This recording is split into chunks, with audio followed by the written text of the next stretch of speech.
관심, 구독, 좋아요 뭐 그 해주세요. 망관잘부. 예. 자, 뉴스 기사 보면은 그냥 그런갑다. 뭐 에너가 떨어졌나 보다. 뭐 올랐나 보다. 하지만 실제로 대기에서 자세히 듣고 보면 더 자세히 알 수 있는 아는 만큼 보이는 암안보 코너 되겠습니다. 자, 요즘에 사실 뭐 엔화가 떨어진다는 얘기가 여기저기 유튜브에도 막 떠있고 한데 이게 클릭하기가 부담스러워. 길고 넥타임에 아재가 나와 설명하니까 뭐라고 하는지 좀 부담스럽고 떨어졌나 보다. 그냥 그런갑다. 그래도 뭐 일본인들 뭐 잘 사니까 뭐 상관없겠지. 그런 생각도 들고. 아니면 또 어떤 분들은 이럴 때 엔화를 내가 사놔야 나중에 좀 코로나 풀려서 놀러 갈 때 좀 뭐 낫지 않겠나 이런 생각하는 분도 물론 계실 거고. 이 뭐 안전자산이라니까 지금 사놓을까? 뭐 올릴까? 이런 생각하시는 분들 계실 텐데 일단 엔화가 진짜 떨어졌는지 왜 떨어졌는지 그게 우리가 뭔 상관인지 이거를 제대로 설명하는 기자가 KBS에 한 명 있었다 이 말이요. 누구냐? 바로 방콕에 나와 있는 김원장 특파원입니다. 김원장 기자 안녕하세요. 안녕하세요. 방콕입니다. 방콕입니다. 자기소개해 주세요. 방콕에 있는 26년차 방송기자 김원장입니다. 야, 김원장 기자 그동안 사실은 되게 가셔도 다양한 이슈에 대해서 취재도 하고 방송도 하고 막 미얀마도 그 국경까지 가시고 최근에 상 타셨잖아요. 미얀마. 나이 50 넘어서 고맙습니다. 아니 왜 멋있던데요, 선배. 쑥스럽습니다. 축하드립니다. 네. 축하드립니다. 기자는 50이든 60이든 은퇴할 때까지 취재 현장에 있어야 되는 거 아닌가? 저희 이제 한국에서 홍사훈 선배가 그 실천하고 계시고요. 가슴을 때리는 제가 말씀. 홍사훈 선배를 좋아하는 가장 큰 이유는 뭐냐면 우리가 영상 제작을 위해서 자료 화면을 찾아보잖아요. 우리가 10년 전, 20년 전 촬영했던 우리 수많은 기자들이 그중에 가장 많이 등장하는 기자가 홍사훈이에요. 그만큼 현장에 많이 있었다는 것이죠. 하여튼 고생하는 현장 찾아보면은 거기 이제 연필 꽂고 이제 가 있더라. 네. 연필은 최근에 뽑기 시작하셨고. 그런가요? 네. 그렇습니다. 하여튼 우리 김원장 기자도 지금 현장에서 사실 특파원이라는 분들이 나가서 그냥 뭐 외신만 보고 뭐 그런 분도 있어요. 그런 실제로. 분이 대부분이에요. 네, 근데 KBS 특파원들은 그러지 않아요. 이 그렇습니다. 부분은 제가 그래서 강하게 반박해야겠어요. 우리 워싱턴 기자들 지금 그 우크라이나만 해도 우리 수많은 기자들이 현장에서 최대한 접근해서 기사를 쓰고 있고 맞아요. 아시다시피 해외 유수의 전문가들의 반응도 전부 대부분 우리가 취재해서 보도하고 있습니다. 네. 보니까 최근에 그 뉴욕 특파원, 워싱턴 특파원 3명이서 네. 유튜브를 이렇게 만들었더라고요. 유튜브에서 우크라이나의 상황에 대해서 설명하는 영상을 각자 이제 분석한 역할을 했는데 조회수도 굉장히 많이 나오고 많은 분들이 되게 재밌었다고 말씀하셨어요. 그렇습니다. 네. 확실히 공부를 열심히 하고 계시는구나. 우리 김기현 선배, 김양수 선배, 그리고 누구지? 이정민 선배. 다 고생하고 있는데 일단 지금 태국 방콕에 계신 김원장 특파원이 일본 기사를 썼다 이 말이요. 엔화 관련 기사 썼는데 자 클리앙 댓글 이마원 작가 읽으십시오. 헬로 월드님이요. 엔화가 쭉쭉 떨어지네요. 쭉쭉. 엔화 받아서 한국서 생활하는데 매달 받는 돈이 줄더니 이제 100엔 1000원 환율도 깨졌네요. 예전에 100엔이 850원 하던 때가 떠오르네요. 네, 또 피힐님이 오늘만 2% 하락이네요. 네 그렇습니다. 옛날에 엔화는 사실 계산하기 편했어요. 그냥 곱하기 10 곱하기 10 하면 그냥 되니까. 그래서 막 장난감 같은 거 살 때 곱하기 10이라고 생각하면 되겠구나 이렇게 생각을 했었는데 엔화가 일단 떨어졌습니까? 얼마나 떨어졌습니까? 엔화가 그 전에 오늘 환율 이야기 해야 되죠. 환율 어려워요, 알죠? 네. 환율 어려워요. 그래서 환율이 강세, 약세 이런 거 어려워. 환율 기사를 이해할 때 제일 핵심 하나만 아시면 돼요. 환율이 올랐다는 것은 달러와 비교되는 화폐 가치가 떨어졌다는 거예요. 반대예요. 무슨 말이냐면 달러에 대한 원화의 환율이 올랐다면 우리 원화 가치가 떨어졌다. 달러에 대한 엔화의 환율이 올랐다면 엔화 가치가 떨어졌다는 거예요. 그러니까 지금 우리가 엔화 값이 떨어졌다는 이야기니까 달러에 대한 엔화의 환율이 올랐다는 이야기를 오는 거예요. 엔화 환율이 올랐다. 그러니까 엔화 환율이라면 1달러를 사기 위해서 필요한 엔화의 양이 늘었다. 그러므로 엔화의 가치가 날아갔다. 그러니까 환율이 그렇죠. 1달러를 사려고 할 때 과거에는 100엔만 주면 됐는데 지금은 120엔을 줘야 한다. 20%나 올랐다. 20%죠. 그럼 환율은 그만큼 올랐고 엔화 가치는 120이지만 사실은 엔화 가치는 떨어진 거죠. 그러니까 환율이 올랐다면 좋은 것 같은데 네. 그러니까 좋다는 표현도 웃기긴 하지만 아무튼 뭐가 늘어난 것 같지만 사실은 그만 가치가 떨어졌기 때문에 환율 교환을 하기 위해서 필요한 비율이 더 늘어났다는 거니까 가치는 더 떨어졌다 이렇게 그렇습니다. 그게 헷갈릴 수 네. 있어요. 저도 헷갈렸었는데 방금 설명 듣고 이해가 돼요. 자, 네. 근데 이제 엔화의 환율이 올랐다는 거였습니까? 일단 이 그렇죠. 기사를 나 이 기사를 써야겠다 이렇게 생각하시게 된 계기가 뭡니까? 그래서 오늘 설명을 끝까지 들으시면 환율에 대한 이해를 많이 하실 수 있을 거예요. 환율에 대한 이해, 김원장 기자가 설명해주는 환율에 대한 이해. 예를 들어 원화의 환율도 올라서 우리 돈의 가치도 떨어지고 일본 돈의 가치도 떨어졌는데 일본 돈의 가치가 더 떨어졌다는 말은 우리 돈도 달러화에 대해서 떨어졌는데 엔화도 달러화에 대해서 가치가 우리 돈보다 더 떨어졌다. 그러니 원화에 대해서도 엔화의 가치가 더 떨어졌다. 이건 이해가 되시죠? 네, 어렵지 그렇죠. 않습니다. 네. 근데 지난해부터 주요국들의 통화를 봤더니 엔화가 제일 많이 떨어졌어요. 네. 멕시코 화폐 이런 데보다도 엔화가 제일 많이 떨어졌어요. 멕시코 바꾸만 말하면 하면 뭐 다른 주요국 화폐보다 제일 많이 떨어진 화폐가 엔화예요. 뭐 저 베네수엘라나 뭐 저기 터키의 리라와까지 갈 건 없고 좀 살만한 나라, 큰 나라 중에서 엔화가 제일 많이 떨어졌어요. 엔화가 왜 떨어졌을까? 돈을 다른 나라보다 더 많이 풀었다. 다른 나라도 많이 풀었지만 일본이 더 풀었다. 일본은 그리고 기준금리가 마이너스 그러니까 저 땅 뚫고 내려가서 마이너스 0.1 2011년부터 기준금리가 마이너스 0.1%인 아주 독특한 나라입니다. 잠깐 기준금리가 마이너스라는 거는 돈을 빌려가면 돈을 준다는 거예요? 이론적으로는 그렇죠.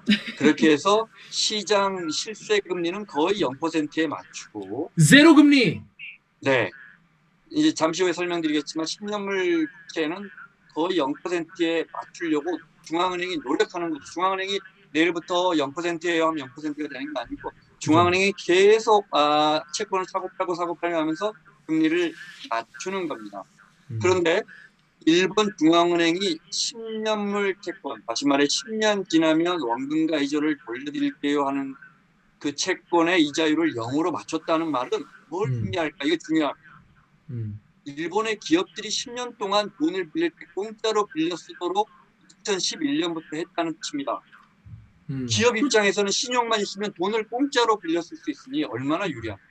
그러네요. 자, 그러니까 네. 이런 댓글이 달린 겁니다. 정혁 기자 여기 덕후랑 클리안 댓글 보십시오. 덕후의 익명으로 일본 국채금리 동결해서 그런 거 아니냐 또.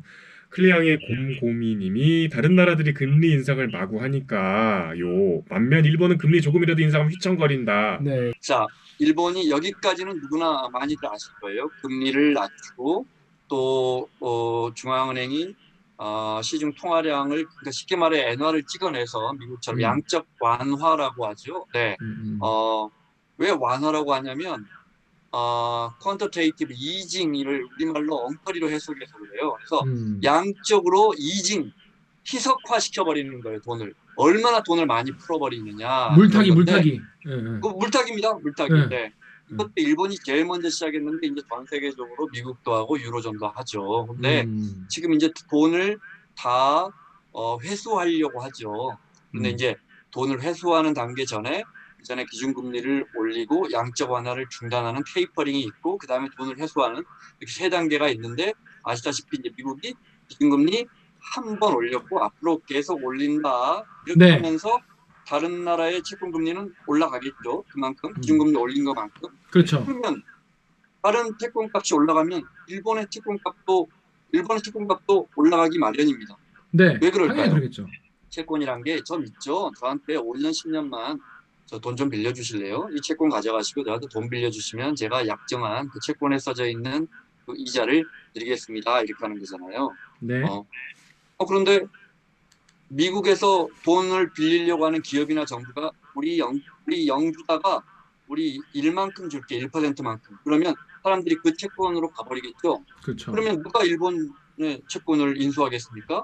아무도 인수가 안 해주죠. 인수를 안 해주면 돈을 못 빌리는 겁니다. 그러면 일본 기업들이나 일본 정부도 알았어 우리도 일 정도 줄게요 이렇게 하면서 채권금리가 올라가 버리는 겁니다. 채권금리가 올라가지 않게 하는 방법은 뭘까? 채권금리가 올라가지 않게 하는 방법은 아까 말씀드린 채권값을 떨어뜨려야 합니다. 네. 채권을 더 사줘야 합니다. 그러면 네. 일본에서 채권을 발행하는 사람들이 그냥 이자도 별로 많이 안 주는데 누가 막 사주네, 중앙은행이 막 사주네 하면서 굳이 금리를 이자율을 높일 필요가 없죠.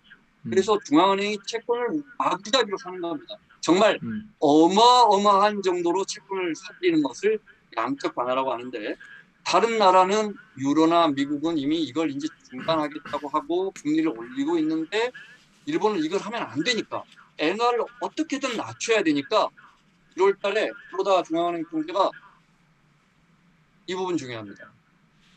우리는 계속 사들일 거예요. 엔화 계속 떨어지게 잃어버릴 거예요. 그러니까 그래?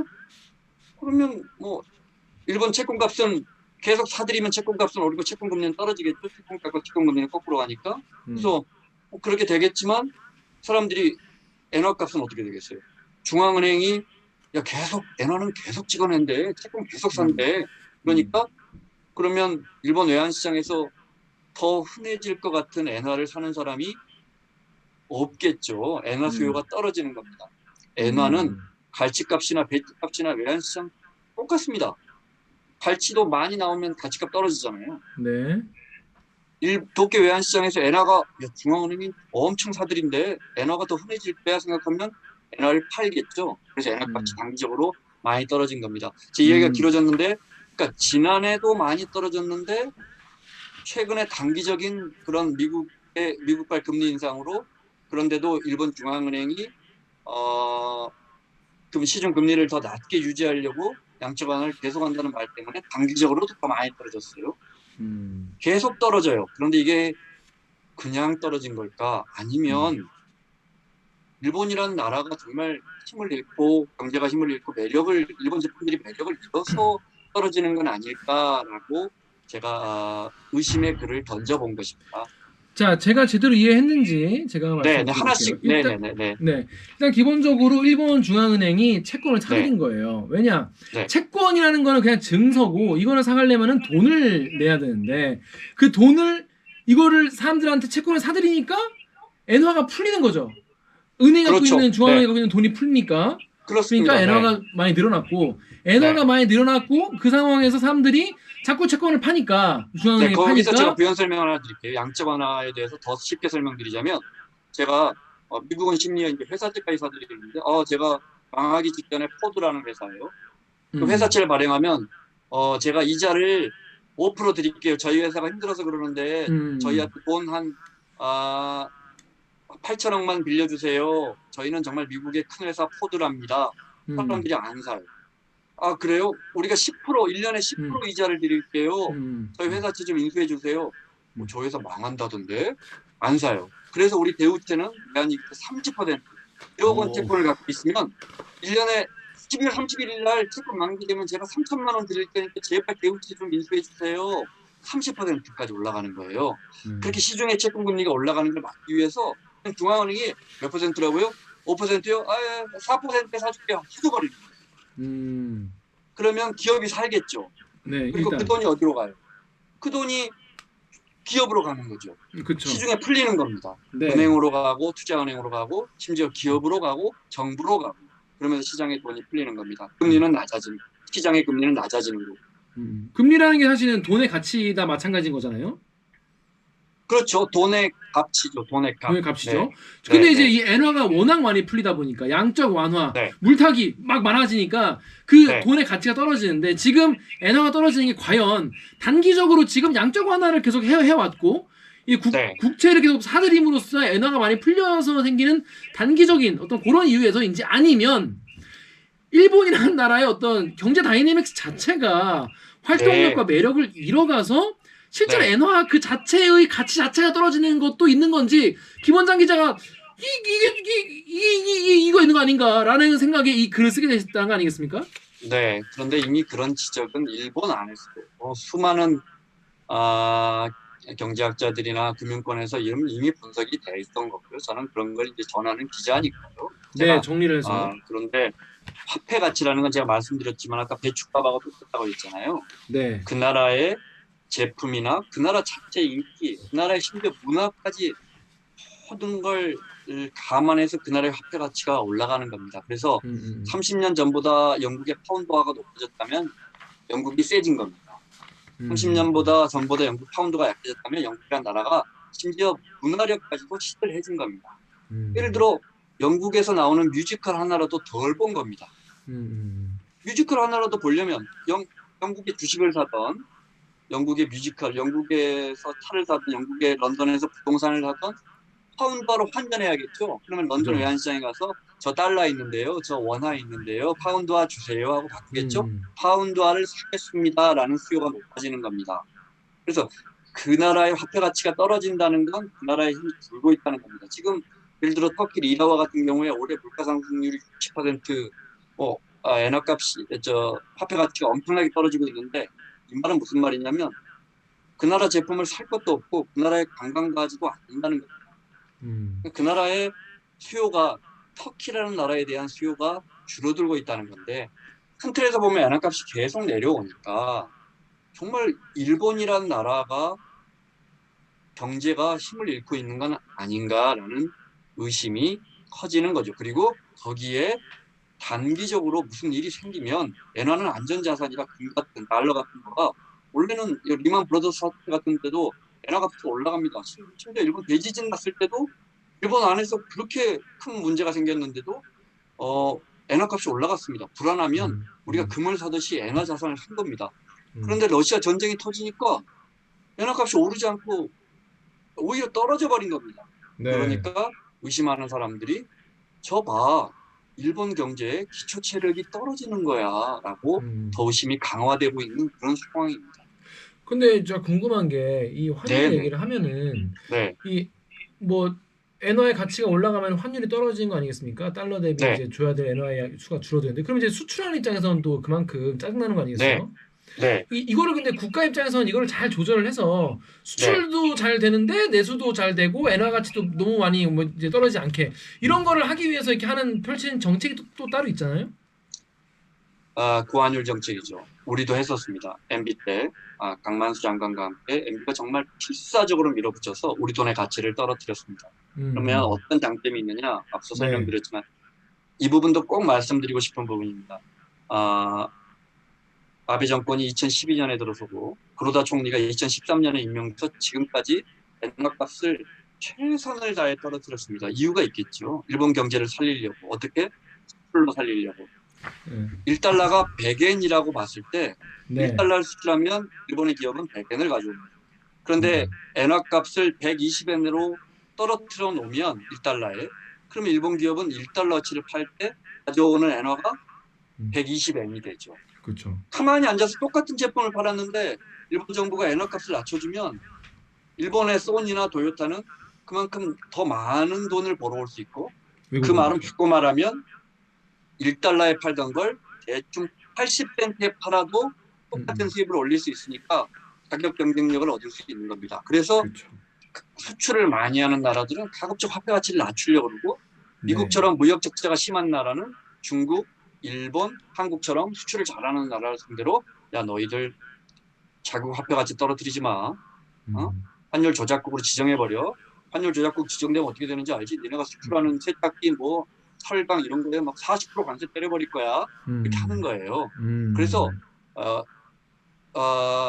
아베 정권이 또 이명박 정부가 원화를 엔화를 자꾸 떨어뜨리려고 하는 다시 말해 고환율 정책을 쓰려고 했던 걸 무조건 틀렸다고 할 수는 없어요. 그래서 우리는 그런 정책을 할 때 그 정책의 결과가 5년, 10년, 20년 후에 어떻게 될지를 다 예측하지 못해요. MB라고 아베라고 그 나라 망하게끔 하려고 고환율 정책을 썼을까요? 그렇지 않겠죠. 그건 아니겠죠. 그런데 지금 보면 일본의 수출은 늘었나?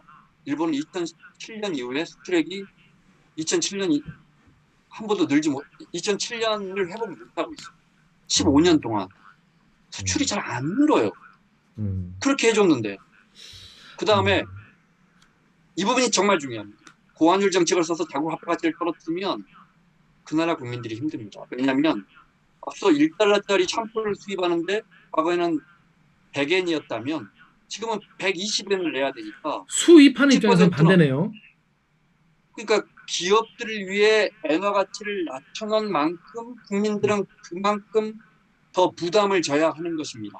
그래서 MB 때 물가가 우리가 1,450원까지 올려놨습니다.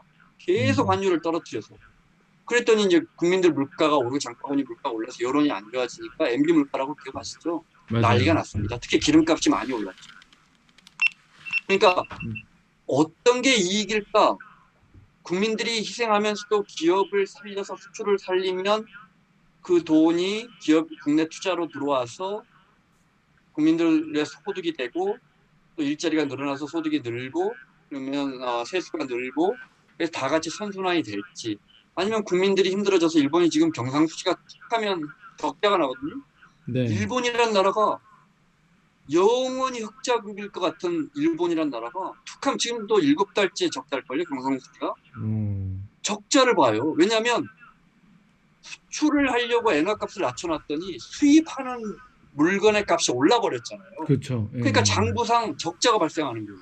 그러니까 뭐가 좋을까? 그래서 지금 따져보니 더 지켜봐야겠지만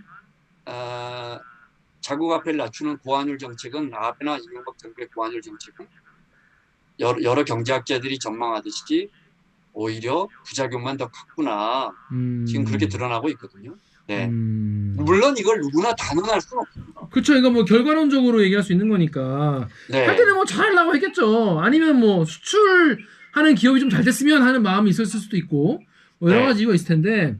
자, 네이버 댓글 여기 정혁 기자 좀 뭐, 주세요. 방금 작가님 해봤어요? 네. 아니, SW. 기자님 저 궁금한 게 그래요. 우리나라나 중국 같은 경우는 환율 조작국으로 지정하겠다 뭐 이런 어떤 협박 이런 걸 들었던 기사를 다 봤던 것 같은데 네, 일본의 네. 엔화 가치가 이렇게까지 떨어졌는데 환율 아. 조작국으로 지정되지 않는 이유는 뭔가요?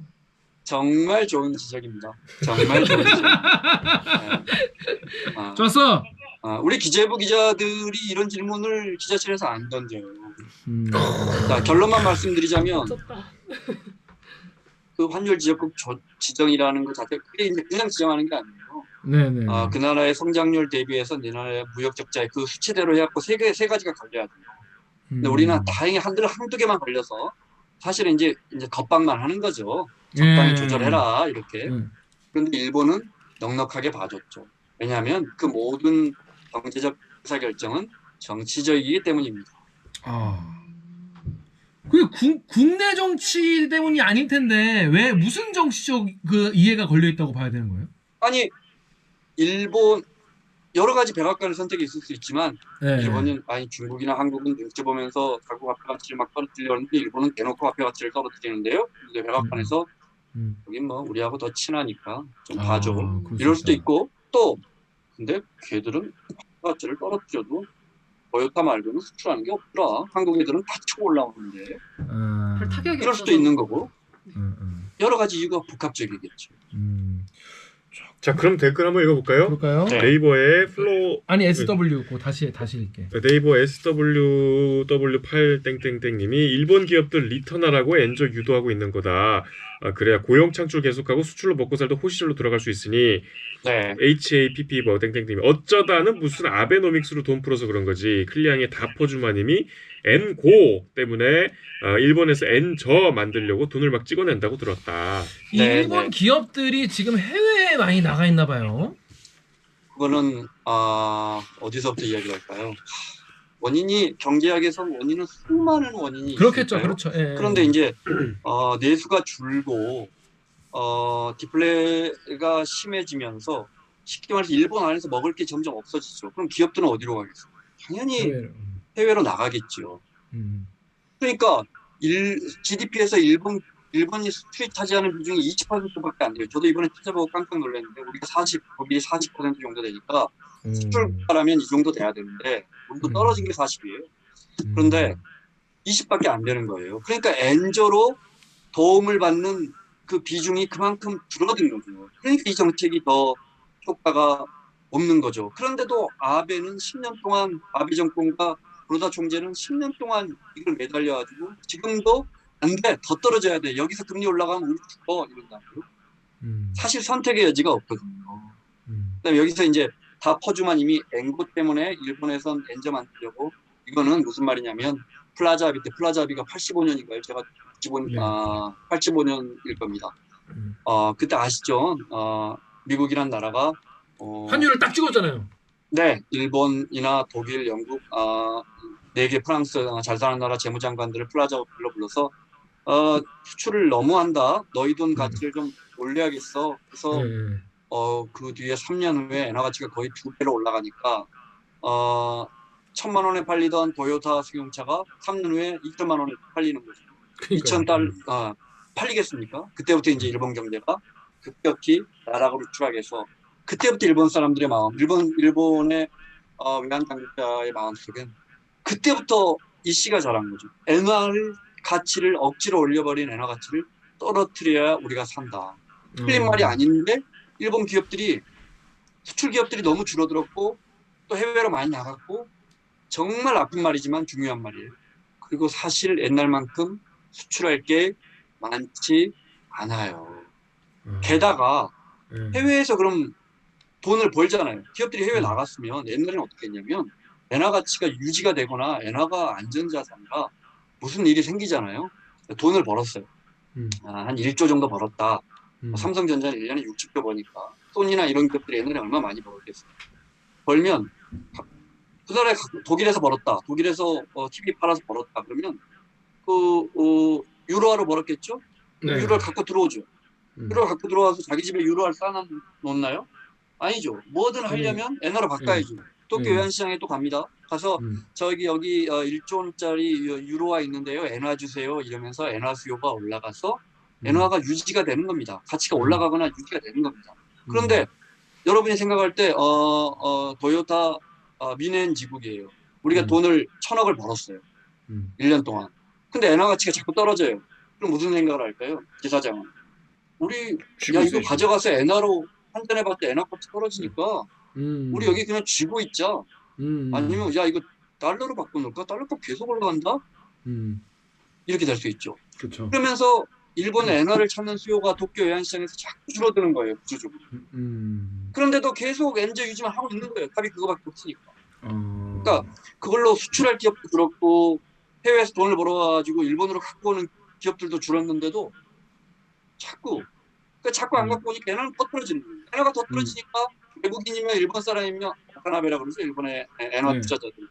와타나베 세력이나 뭐 외국인 투자자나 한국의 미래에셋에서 환 투기하는 그 환 투자자나 엔화는 근데 장기적으로는 좀 불안한 것 같은데 하면서 엔화를 안 사는 거예요. 안 사니까 더 떨어지죠. 점점. 네. 그런데 일단 엔화가 떨어지는데 지금 나라는 일단 굴러가고 있잖아요. 일단 이게 뭐가 왜 문제인지 지금 이게 실제로 국가에 문제가 되는 건지 네이버에 FLOR 땡땡이 일본 엔화는 달러 다음으로 거의 기축 통화 수준으로 지금 신뢰받는 통화입니다. 이런 기사 내용을 우리가 판단한 게 아니다. 이런 말씀도 하시고 ECRA 땡땡님은 팩트 원화보다는 안전자산이다. 라고 하셨어요. 네. 일단 그럼 이게 일본 경제에 이게 악영향을 미치는 겁니까? 이제 앞으로 장기적으로?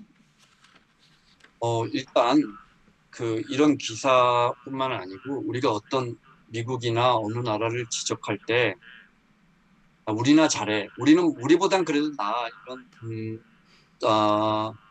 자조적인 댓글들을 많이 봅니다. 맞아요, 많이 다수가 있었어요. 아닐 거라고 믿고, 네. 그런 건 정말 우리가 어떤 논의를 진행할 때 심지어 가족이나 기업이나 친구들 사이에서도 전혀 도움이. 대표적으로 예를 들어 아들이 아버지에게 우리 가족과 우리 가정에 대해서 어떤 의미 있는 지적을 하면 아버지가 네 공부나 잘하고 그런 말에 이게 아무 의미가 없는 겁니다. 그래서 우리나라 경제가 왜 나옵니까? 우리 경제 그렇게 매우 잘 나가고 있고 당근이 있고 뭐 그런. 일본이 다시 정리하자면 엔화 가치를 낮추는 정책을 10년째 쓰고 있는데 가만 보니까 엔화 가치를 그래서 낮추는데 성공했는데 저게 정말 그들이 저금리 정책을 쓰고 양적 완화 돈을 많이 풀어서 진짜 성공한 걸까 아니면 수많은 외국인들이 엔화는 이제 아닌 것 같아 하면서 엔화를 사지 않으면서 자동으로 떨어진 걸까? 그 이유를 한번 우리가 점검해 보자는 것이죠. 그렇습니다. 근데 이제 어떤 분은 보배드림의 블루타임 댓글 한번 작가님 읽어주시겠어요? 이렇게 보신 분도 있어요. 네, 엔화 가치 하락했다고 경제가 폭망하는 급행열차를 탔다니 뭔 소린가요? 통화가 하락하면 수출이 증대하죠. 시장 질서가 아닌 자국 통화 가치를 하락시키는 행위에 대해서는 미국이 엄중하게 제재합니다.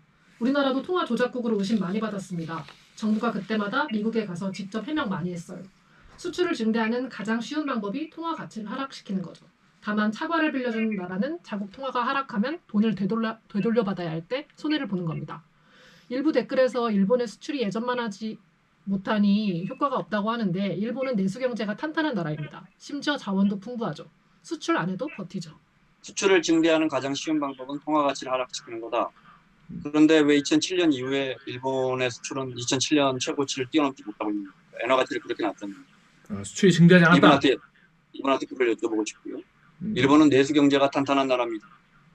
그럼 내수로 하지 왜 이렇게 수출에 목을 맵니까? 수출은 20%밖에 안 되는데 GDP에. 일본은 거예요? 90년 이후에 소득이 4%밖에 늘지 않은 나라입니다. 90년 이후에 90년 이후에 소득이 그러니까 국민소득 말씀하시는 거죠? 그렇습니다. 아니 4%밖에 그렇죠. 네. 근데 이제 국민소득과 개인의 소득과는 조금 다른데 그게 이제 네. 기업소득과 개인의 소득이 4%밖에 30년 동안 늘지 않은 거예요. 우리는 얼마나 늘었습니까? 영국이 40% 늘었습니다. 그 기간. 오, 영국 가겠다. 결국 2015년 기준으로 한국보다 임금이 낮은 나라입니다. 임금이 낮으면은 어떻게 되죠? 주머니가 가벼워집니다. 네. 살 게 없습니다. 살 게 없으면 기업은 가격을 내려야 되죠. 그렇죠. 그걸 디플레이션이라고 합니다.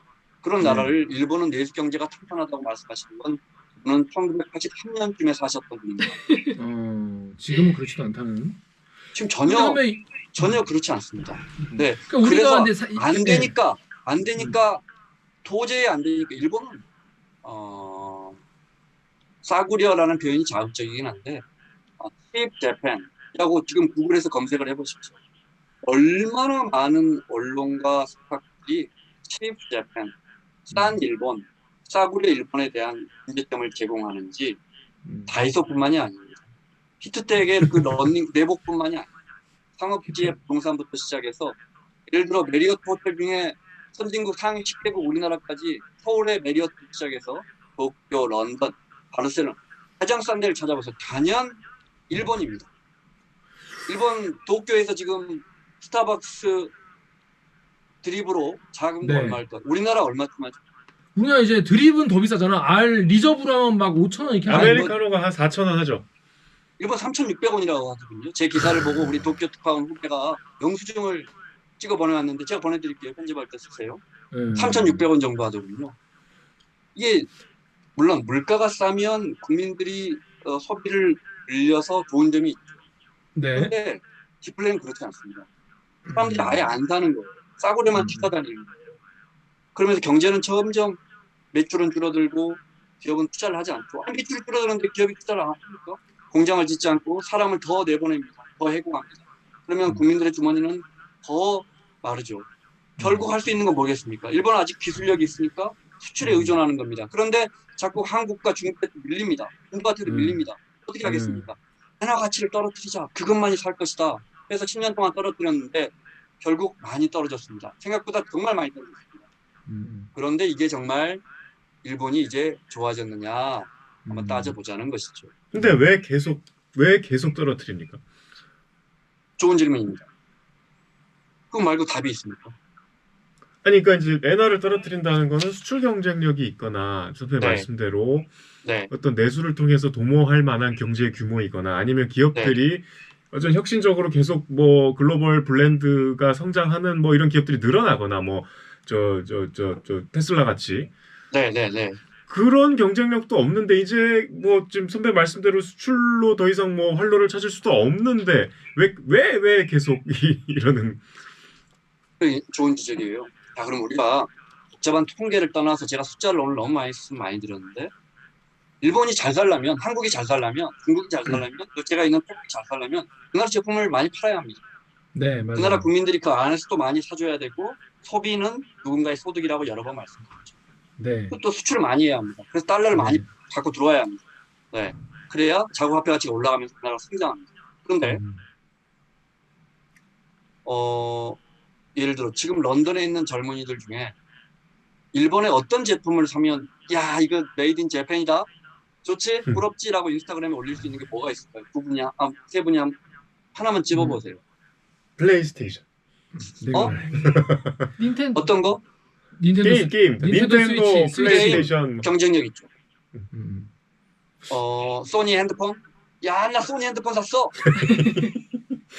나 도시바, 우리 집에 도시바 에어컨 샀어. 카메라, 캐논 카메라. 아직 경쟁력 있다고 볼 수 있어요.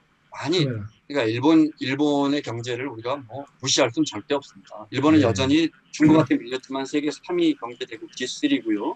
네, 대외 순채권도 1위 국가입니다. 다시 말해서 전 세계에 빌려준 돈이 전 세계가 일본 사람들이나 일본 정부, 일본 기업들한테 받을 돈보다 훨씬 많은 단연코 많은 나라입니다. 금수저라고 하더라고요. 금수저 그냥. 네.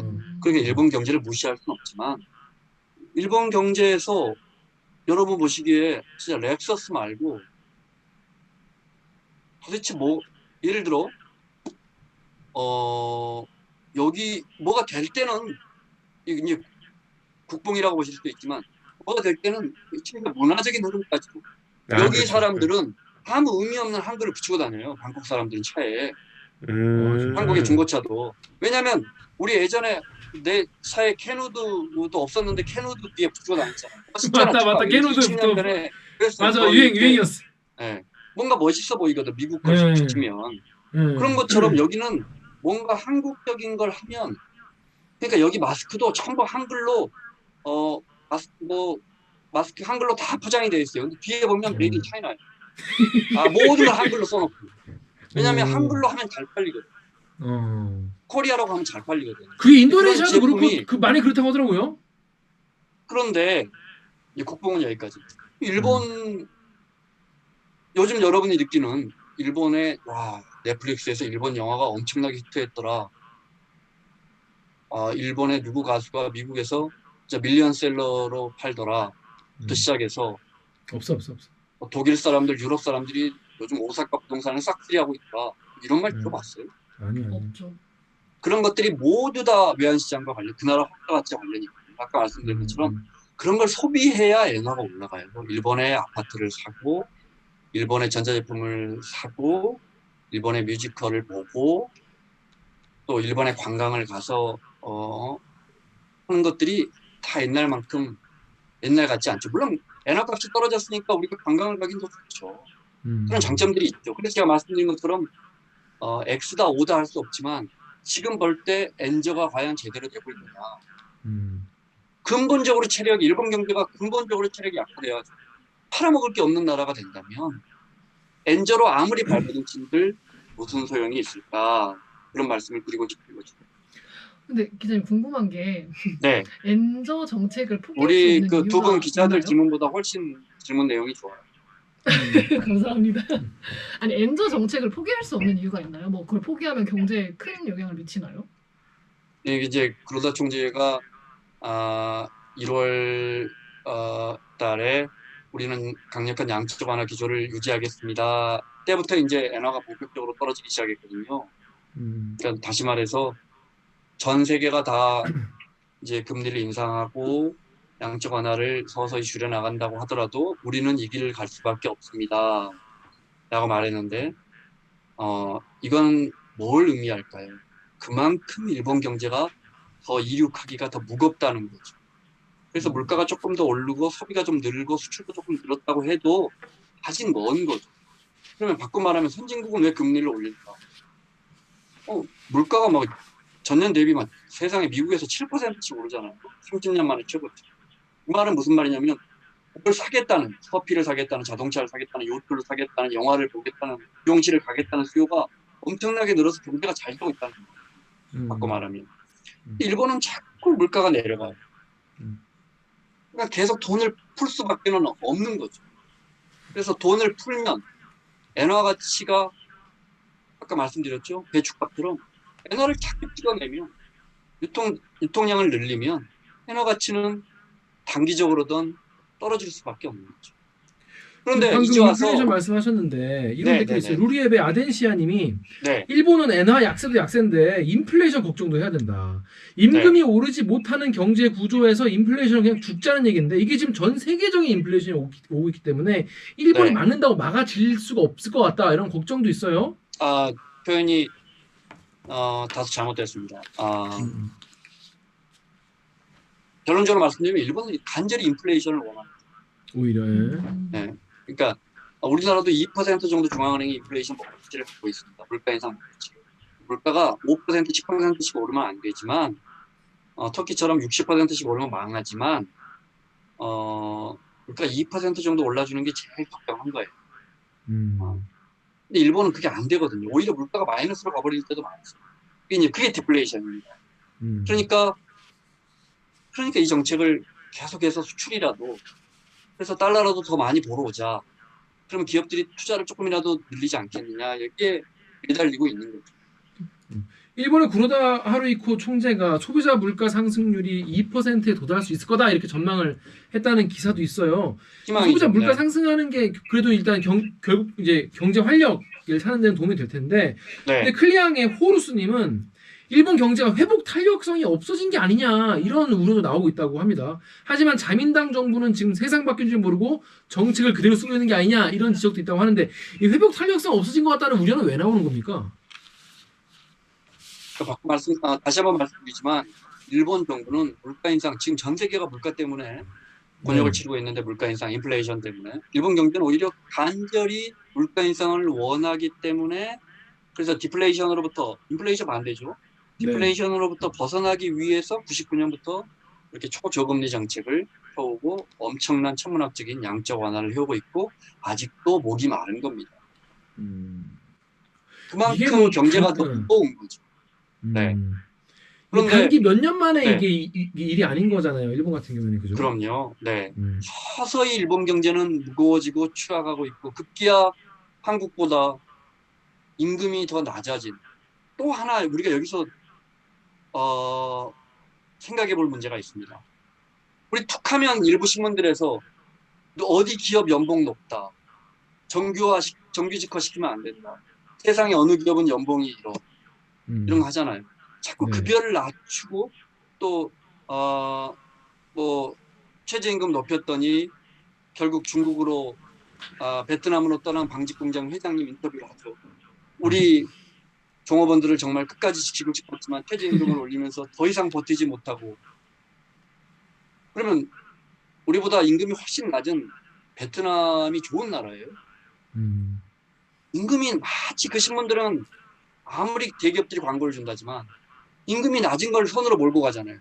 그 맞아요. 대표적인 나라가 일본이에요. 임금이 올라가지 않는 나라. 그래서 모두 전략하는 나라. 전략만 하고 임금이 안 오르니까 소비를 강화하기 위해서 우리보다 TV 디지털화 우리가 몇 년 전에 했죠. 우리가 디지털 성출을 몇 년 전에 했어요. 일본이 우리보다 조금 먼저 했어요. 왜냐하면 TV라도 더 팔아보려고. 그래서 그걸 서둘러서 했어요. 디지털 전환을 한 거죠. 그렇죠. 한 6, 7년 됐나요? 한 10년 됐나요 벌써? 우리가 디지털 전환한 게 일본이 우리보다 먼저 했어요. 왜냐하면 TV 팔아보려고. 일본 사람들 어떻게 한 줄 아세요? 새 TV를 안 사고 20년, 30년 된 TV를 들어보면서 디지털 전환 셋탑박스를 정부로부터 지원받았어요. 서민들도. 안 사요. 워낙 근검 전략하는 것도 있지만 몸에 배고 그 근검 전략이 절대 경제 안 돼요. 그렇겠죠. 그러니까 소비를 해야. 인플레이션을 정부가 바란다는 거는 사람들이 돈을 많이 썼으면 이런 욕망인 건가요? 그렇죠. 사람들이 돈을 쓰지 않는 게 몸에 배어있고 또 쓸 돈도 임금이 낮아지니까 임금이 오르지 않으니까 쓸 돈도 점점 줄어드는 거죠. 그것을 타개하기 위해서 꺼낸 방법이 엔저예요. 예, 말씀하신 엔저의 정책도 정책인데 그게 궁금한 거예요. 일본 아까도 잠깐 얘기했지만 일본 물건이나 일본 컨텐츠나 네, 일본의 나오는 어떤 물건들이 네, 전 세계적으로 네. 좀 인기가 좀 없어진 게 맞는 건지 실제로 네. 그런 게 얼마나 영향을 미친 건지 그런 거 좀 궁금하긴 합니다. 자, 그건 수치로 증명됩니다. 아까 말씀드렸듯이 2007년에 수출량을 그 이후 15년 동안 못 넘고 있어요. 그러니까 일본의 상품이 예전만큼 인기가 없다는 걸 증명하는 거죠. 이게 아무래도 뭐 자동차 같은 게 이제 규모도 크고 많이 네. 팔리기도 하니까 수출의 어떤 바로미터가 되지 않습니까? 실제 토요타는 아베 정부 이후에 주가도 많이 올랐지만 매출도 많이 올랐어요. 가장 큰 수혜주죠. 그런데 어느 한쪽에서는 그 엔저 때문에 일본 국민들이 샴푸라도 또 뭐 시계 수출 수입해야 하는 수많은 것들을 특히 기름, 에너지 더 비싸게 쓰고 있잖아요. 그 이익과 손해를 따져봐야 되는데 손해가 훨씬 큰 거 아닌가 이제 와서 보니. 근데 이게 네. 우리나라 경제에 어떤 영향을 끼치는지가 사실 우리한테 중요한 거 아니겠습니까? 여기 KBS 네. IT 크리스탈 마운틴님 댓글 정리놓기 좀 읽으시죠. 그 다음 거까지. 싸구려가 되면 일본 기업들이 수출하기 좋겠지. 잘 사는 남의 나라 걱정 말고 우리나라 걱정하자. 김 선배 화내시겠는데. 다음에 박정재님이 엔화 떨어지면 좋아할 나라 한국이 아니라 미국 유로화뿐이다. 한국한테 엄청 안 좋아진다. 반도체를 제외한 일본과 경쟁하는 산업 수출이 힘들어진다. 조심해. 우리 기업이나 우리나라에는 좀 악영향인 건가요? 안 좋죠. 특히 우리는 일본과 겹치는 부분이 많잖아요. 자동차, 전자 이런 부분에서 안 좋죠. 그래서 엔화 값이 내려갈 때마다 우리 기업들은 마치 누가 시킨 것처럼 큰일이다, 위기다 수십 년 동안 그랬죠. 틀린 말은 아닙니다. 그래서 그 말은 뭘 말하겠어요. 우리 정부도 원화 값을 좀 떨어뜨려서 기업들을 지원해줘 이 말이거든요. 그 말은 뭘 의미하겠어요. 말은 하지 않지만 대신 국민들은 좀 그 부담을 끌어안고 기업들을 살리자. 기업이 살아야 국민이 사니까. 그 말이 숨어 있는 거죠. 그런데 지금 그런 말이 나옵니다. 안 나옵니다. 엔화가 이렇게 떨어졌는데 엔 때문에 우리 기업들 큰 난리야, 뭐 큰 위기야 이런 목소리가 거의 없습니다. 왜 그럴까요? 그러네요. 두 분 왜 이야기해보세요. 그러지? 왜 그럴까요? 과거 10년 전만 일본이 더 그만큼 이상 우리의 상대가 안 돼서 경쟁 그런가? 상대에서 상대가 안 된다는 건 지나친 표현이고 네, 죄송합니다. 그만큼 우리가 많이 큰 거죠. 그 다음에 교역량이 한국만 봐도 제가 일전에 한번 말씀드렸나 2%에서 예를 들어 우리가 베트남하고 교역을 더 많이 합니까? 일본하고 더 많이 합니까? 일본하고 더 많이 많이 하잖아요. 2019년부터 베트남하고 더 많이 합니다. 자 이렇게 잘못 알고 자 우리가 중국하고 교역을 더 많이 합니까? 미국하고 교역을 더 많이 합니까? 중국! 맞습니다. 그러면 일본과 미국의 교역량을 합치면 중국과 교역량보다 더 많을까요? 왠지 그렇지 않을까요? 중국이 더 많을 것 같은데? 뉘앙스상좀. 네, 중국이 훨씬 더 많습니다. 그런데 중국 경제에 대해서는 되게 무시합니다. 맞아요. 은근히 그런 게 있죠. 심지어 혐오하죠. 네.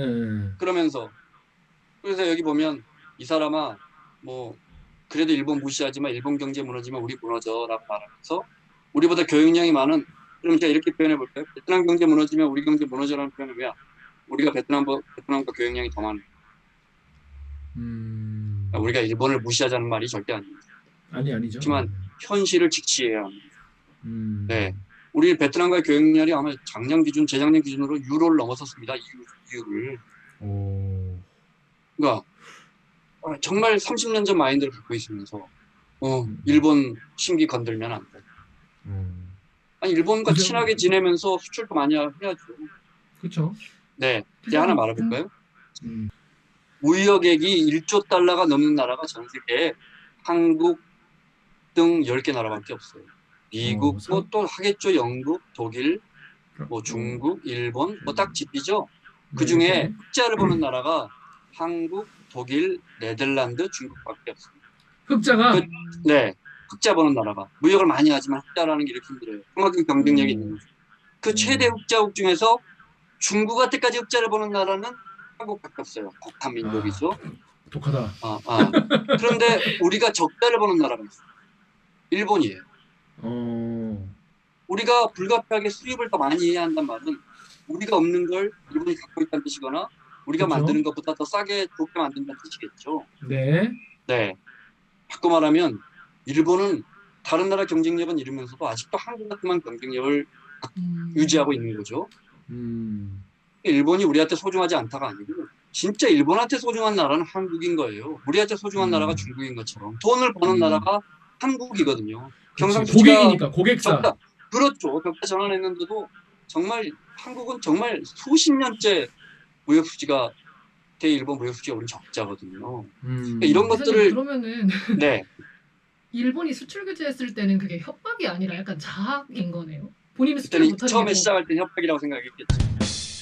그다음에 이제 소분제죠. 재료, 소재 이런 부분은 워낙 기술력이 있으니까 이걸 막아버리면 이걸 통해서 제품을 잘 만드는 한국은 굉장히 힘들어지겠지 했더니 한국이 금방 다른 데서 수입해버리거나 실제 심지어 스스로 만들어버렸잖아요.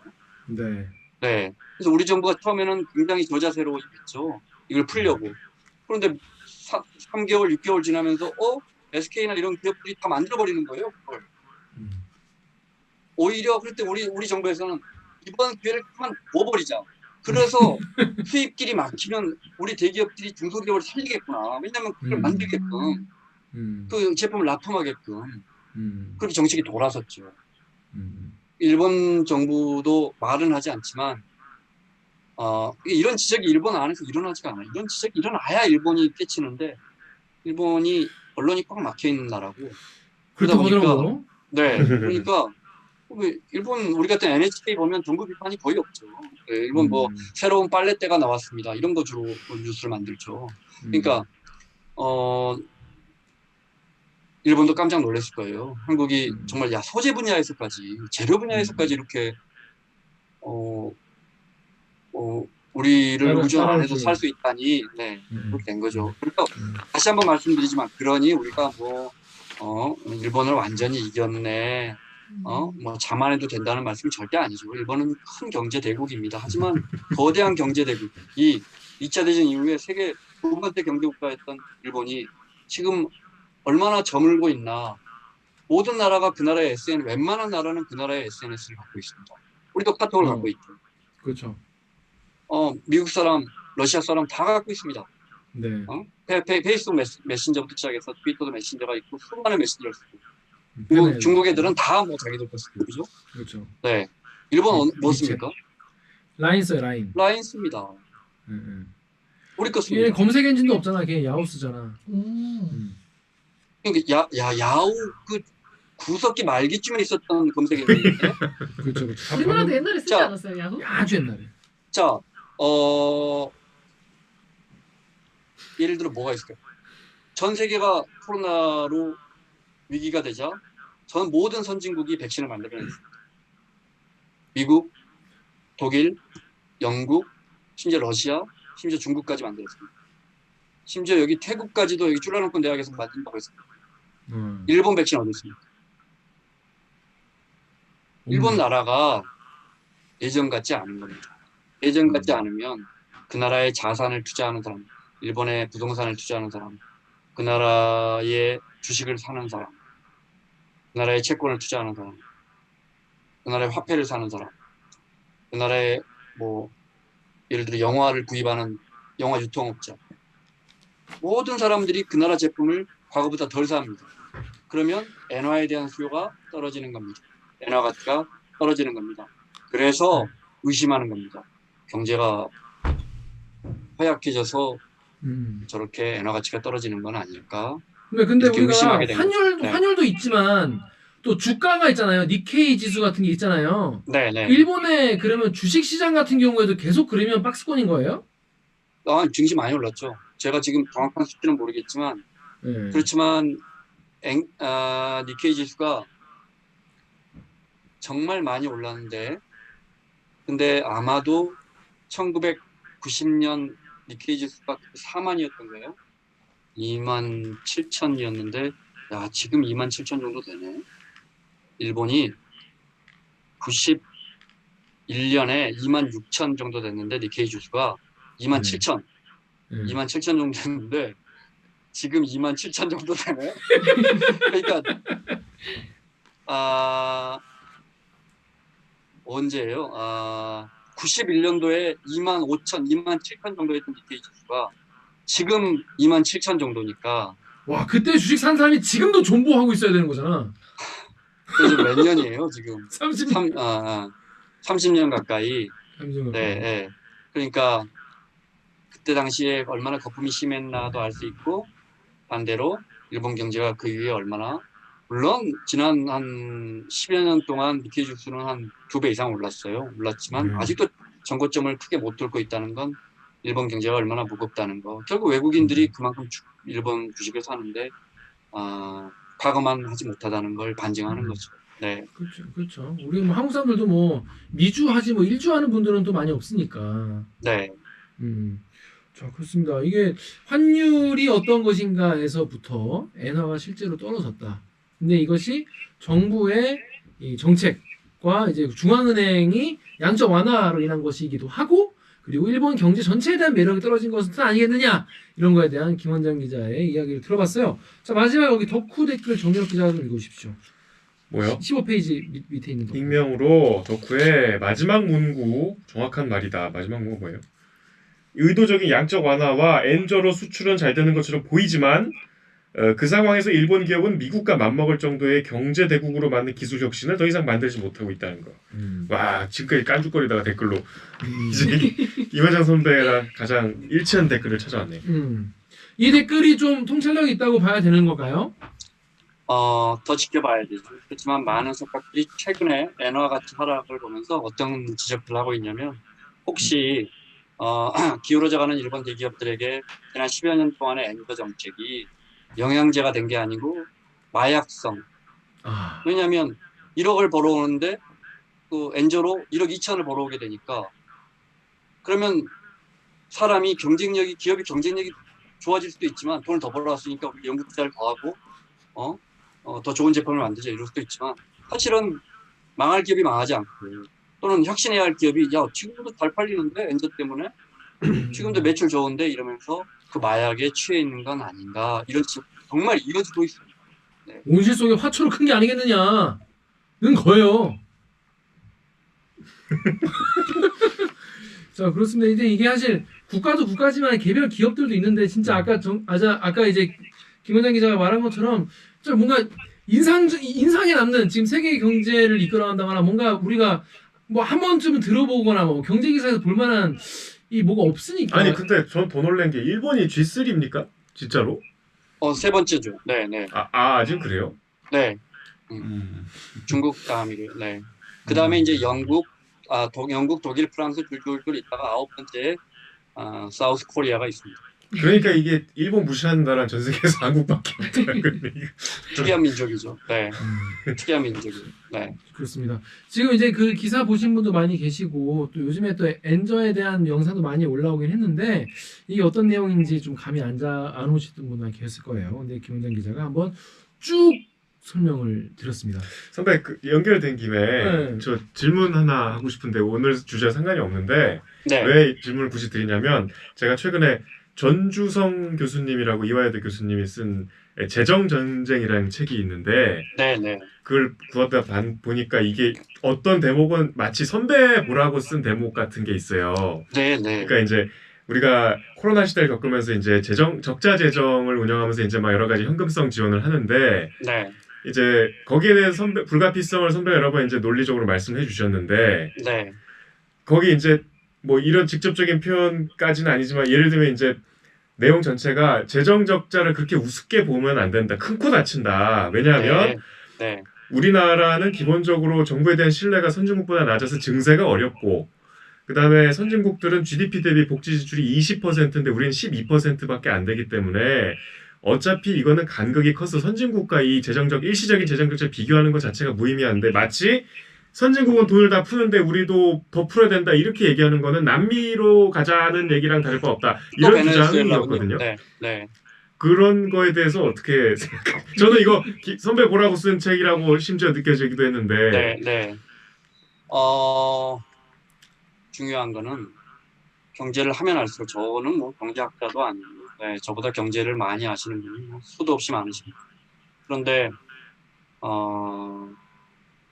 우리 재정에서 국가가 어느 정도의 세율로 세금을 걷고, 우리 경제 규모에서 그 재정을 얼마나, 지금 600조, 이게 700조가 정답인지 500조가 정답인지, 추경을 10조를 해야 되는지 5조를 해야 되는지 30조를 해야 되는지 우리는 모릅니다. 매우 중요합니다. 경제학은 이렇게 수치로, 물리학이나 화학처럼 수치로 드러나는 학문이 아닙니다. 우리는 모릅니다. 그 중에 논쟁 속에서 합리적인 대안을 찾아야 합니다. 그런데 우리 경제가 이만큼 정말 이렇게 빠르게 성장해 왔기 때문에 그럼에도 불구하고 말씀하신 그 교수님 말씀처럼 재정 안정성을 지키는 건 정말 중요하죠. 국가채무를 급격하게 늘리는 거 매우 위험한 일입니다. 반면에 우리 정도 전 세계에서 200개 나라 중에 100등 하다가 50등 하다가 30등 하다가 20등 하다가 10등 했는데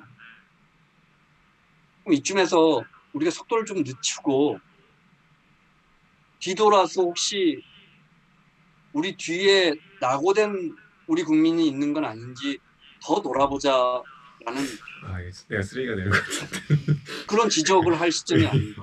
예. 네, 그 교수님이 맞는지 내가 맞는지 민주당의 재정 뜻이 맞는지 국민의힘의 재정 뜻이 맞는지는 아무도 몰라요. 아니, 물론 그렇게 하고 나서 국회에서 하는 거 보면 결국 다 재정 확대예요. 이러든 가든.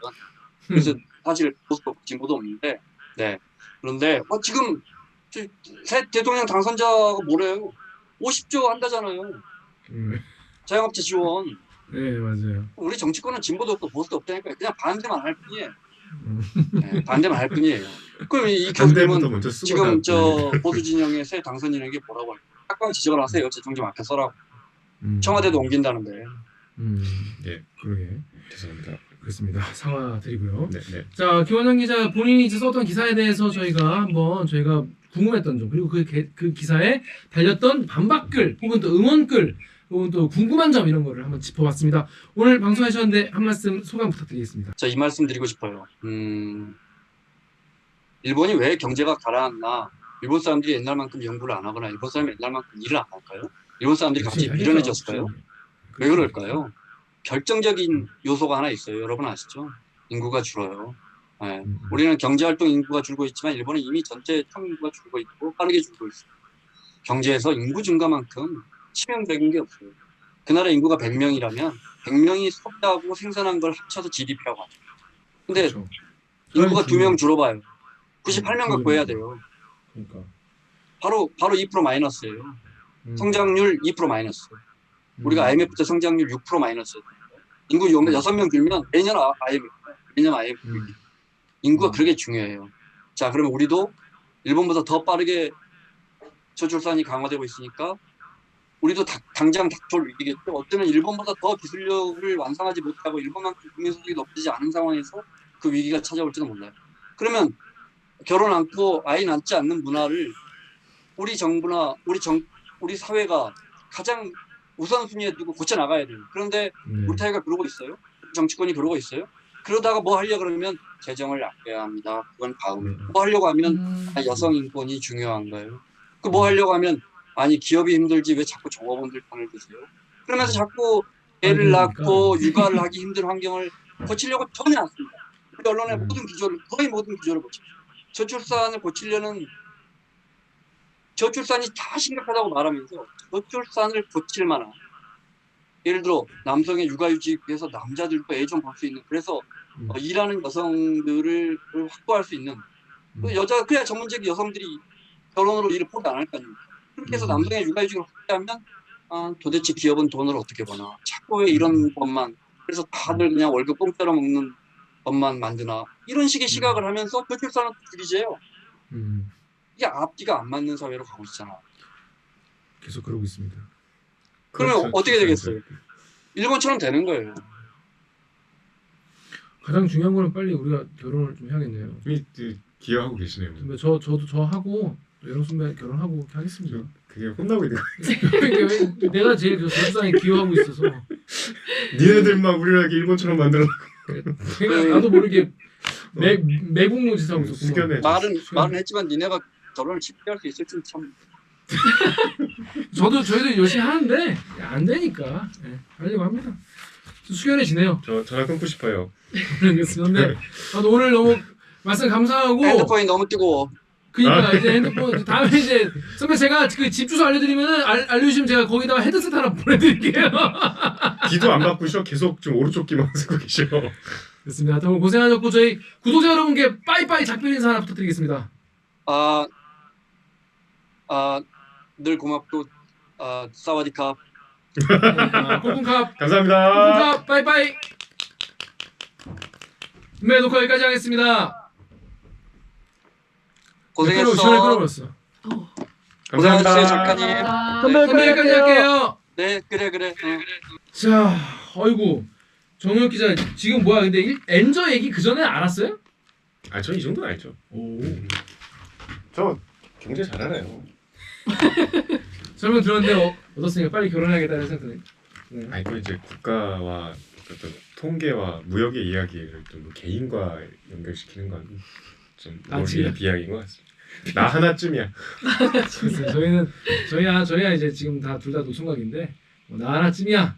출산에 기여해도 상관없지 않겠나 이런 생각하는데 아니 이제 앞으로 하면 되니까. 하면 되지 뭐. 네, 뭐 경제 뭐 10년 20년 맞아요. 저희가 지금 뭐 40대 초반이기 때문에 뭐 하면 된다 언제든지 할게. 하면 되잖아.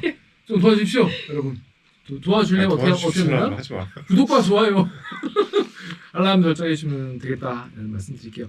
임원 작가 오늘 좋은 질문 해가지고 칭찬드렸어. 그니까요. 감동받았어요. 근데 약간 질문이 그런 거 있죠. 수업 시간에 제 칭찬 받으려고 저이씨. 딱 봐도 아니, 근데- 칭찬하라고 하는 질문. 너무 몰라서 좀 질문 던지기 좋았다. 아무튼 뭐 여기까지. 자, 네. 그래서 오늘 자, 참여 방법 알려드릴까요? 참여 방법 알려드리면서 마무리하겠습니다. 기자님들, 작가님.